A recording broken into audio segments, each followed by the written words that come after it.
Hey everybody, Derek Noah here with Guitar Bass Camp. I'll be releasing a series of videos on song analyses. And to kick that whole thing off, I wanted to make this video, which is an explanation of what is a song analysis, and go over the things that you'll need to know in order to follow along on what the videos will be showing you. These are going to be something like intermediate level videos where I use music theory vocabulary and knowledge, and I won't be explaining beginner or supporting concepts as I go along. But just so that everyone is on a level playing field, I wanted to make this video explaining a few things before we get into the good stuff. First, what is a song analysis? This is where I will be digging into what chords are used in the song, what scales are being used over those chords for the melody and harmonies, and essentially find out what key the song is in, with any caveats if the artist deviates from what is diatonic. Now, what is diatonic? That means what notes or chords are traditionally used in a given key or scale. If a note is diatonic, that means it is in that scale or key. If it is non-diatonic, that means it is outside that scale or key. So in a nutshell, a song analysis is not my reaction, video, or opinion. It's a technical breakdown. Next, what should you know to be able to follow along with these videos? First, you should know the major scale formula. You should know what chords are associated with each degree of the major scale. You should know how to read tabs. You should know what sharps and flats are in regards to notes and chords, and you should be able to find any note on the guitar. Bonus knowledge that will really help and go a long way is if you are familiar with the circle of fifths or circle of fourths, as this will tell you the order of sharps or flats for any key. Let's get into it. The formula for the major scale is whole step, half step, whole step, whole step, whole step, half step. So 2 whole steps and a half step, 3 whole steps and a half step. A whole step is 2 frets, and a half step is 1 fret. So let's walk through this. We'll start here on C. C is our 1, and we haven't moved anywhere through the major scale formula yet when we are sitting on 1. So C is scale degree 1. Then we take our first whole step, and that note, D, is scale degree 2. Another whole step up to E is scale degree 3. Then a half step up to F, which is scale degree 4. Then we have 3 whole steps after that, F to G, G to A to B, and then our last half step to bring us to the octave C. So the biggest thing to remember is that your scale degrees, the numbers, exist in between these whole steps and half steps, and when you're on your 1, you are at the beginning and you haven't moved up or down a whole step or a half step along that formula yet. There are, of course, patterns for the major scale, which you play across all the strings. If you're interested in that, I suggest pre-registering for my Diatonic Summit course available on my website, linked below. This course is designed to integrate this enormous amount of information into a practical, playable skill. It incorporates melodies for different songs for each section of the neck, as well as diagrams and exercises that I designed myself. It also incorporates other information that I mention as being important, like the chords associated with each scale degree. And on my website, you can also book sessions with me, as I'm primarily a music teacher. Okay, back to our stuff. The chords associated with each scale degree. Let's say we're in the key of G.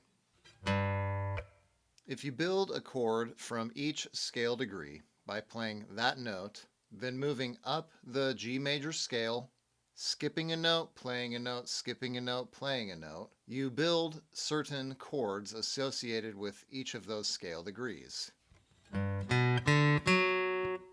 If you follow this pattern, building chords along the scale degrees by following the major scale, and this works for any key, you will get the following set of chords. Those are major 7, minor 7, minor 7, major 7, dominant 7, minor 7, and minor 7 flat 5, or half diminished.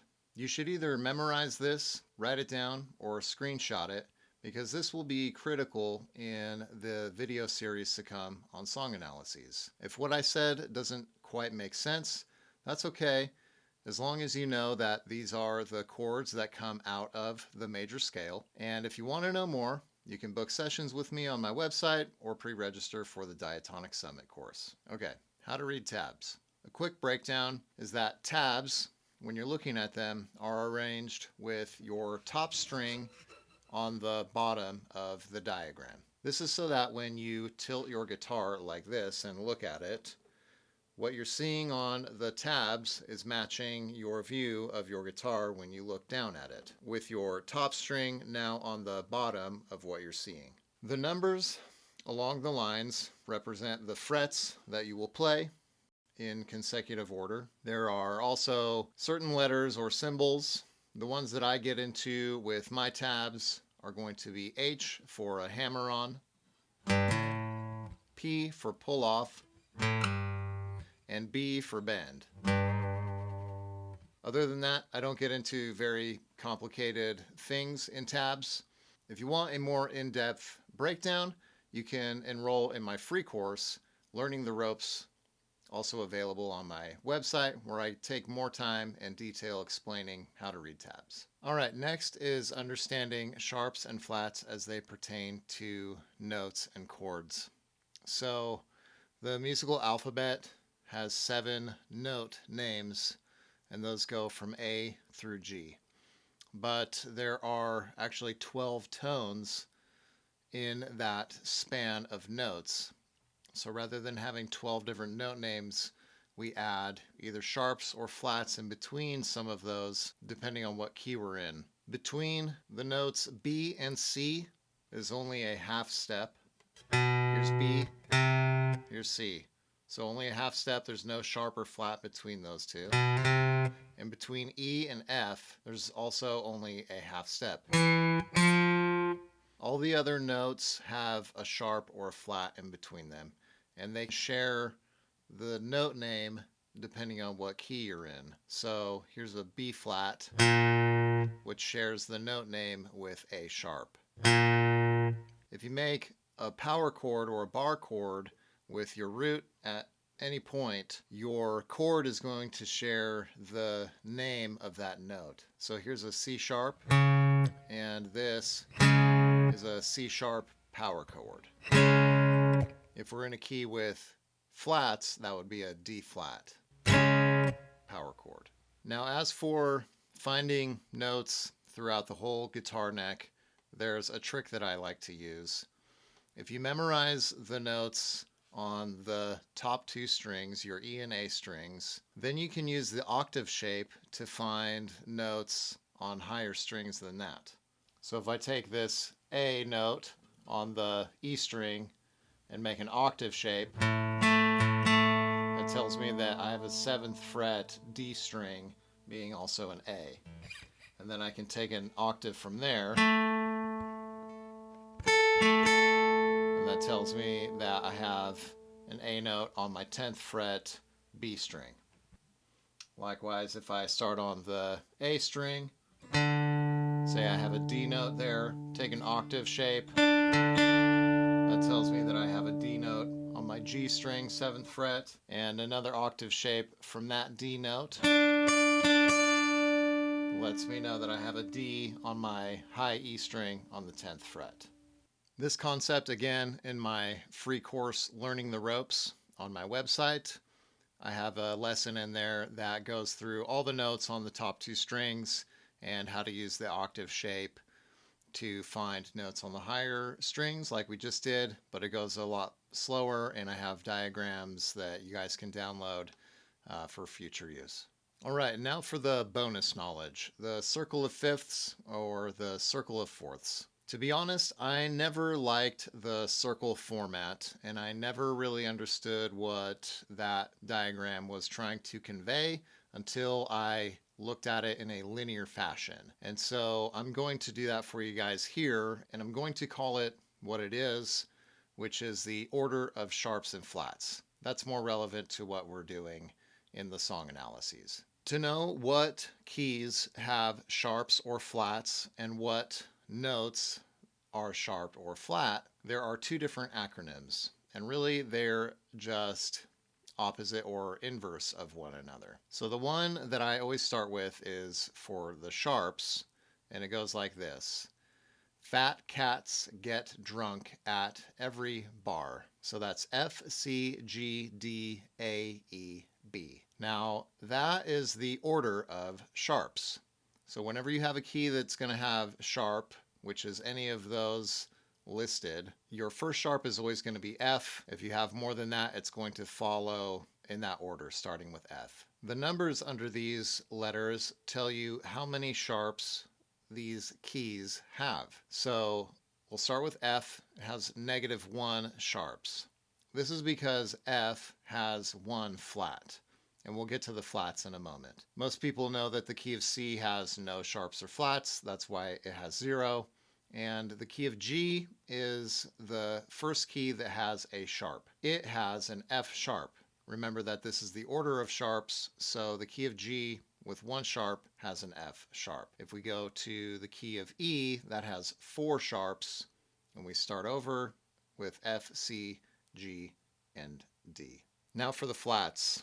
This acronym is just backwards from the first one, and I memorize it like this. Bead, gypsies can fly. So that's B-E-A-D-G-C-F. And those are all flats because now we're in keys that are flats in the name. The numbers under these letters are the number of flats in these keys. So B flat has 2 flats, and those are B flat and E flat. The key of D flat is going to have 5 flats, and those are B flat, E flat, A flat, D flat, and G flat. So remember, when you're applying the flats, you start from the beginning, and the numbers under these tell you how many flats are in each of these keys. Now, this may not be the easiest thing to commit to memory, and if you don't, that's okay. Like I said, it will just come in handy, and you'll instantly know what I'm talking about when I'm in the song analysis videos and I'm talking about keys having sharps or flats. This information is going to help you understand that a little bit better, but you don't necessarily have to have it memorized. Where this does come in handy for practical use is if you have the notes on the guitar neck memorized to some extent and you're noodling around but you get lost. If you know what key you're in and whether it has certain notes being sharp or flat, that can actually put you back on track if you get lost while you're noodling around. I've actually done that before where, say, I was playing in the key of E and I'm up here and I'm not sure where to go, or I want to go down or something, and I'm like, oh, I know I got to play a G sharp instead of a G because I know that E has a G sharp. It's pretty cool having multiple ways or methods of understanding instead of relying only on patterns to know where to go, what to play, or correct myself if I'm getting off.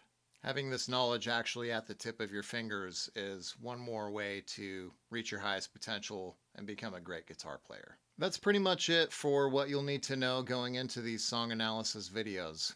But even if you're unsure about some of the things I've talked about or it's totally lost on you, that's okay. Let's get into these videos together, and I'm sure you'll learn things as we go along and have fun while we're doing it. If you want more information on any of the things I've covered here or anything related with playing the guitar, go ahead and schedule time with me on my website. Believe me, it's going to be cheaper than any other guitar teacher that you'll find, and it's going to save you tons of time going through the rabbit holes of YouTube and the internet looking for relevant and correct information for the guitar. All right, that's it. Like and subscribe, and stay tuned for the next video.